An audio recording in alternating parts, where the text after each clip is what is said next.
শনিবার হাওড়ার আমতার সোমেশ্বর ইকোপার্কে অনুষ্ঠিত হল মর্যাদা দিবস উদযাপন অনুষ্ঠান।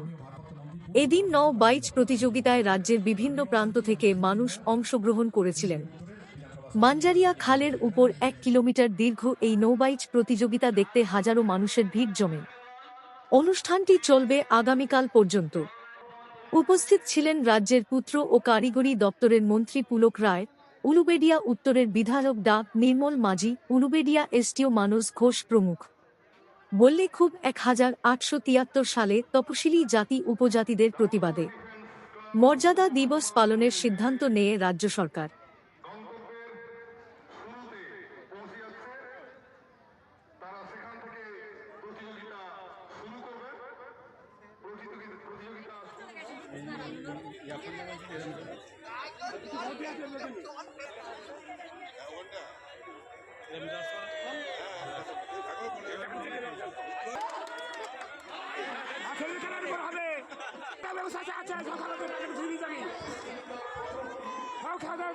ব্যবস্থা আছে।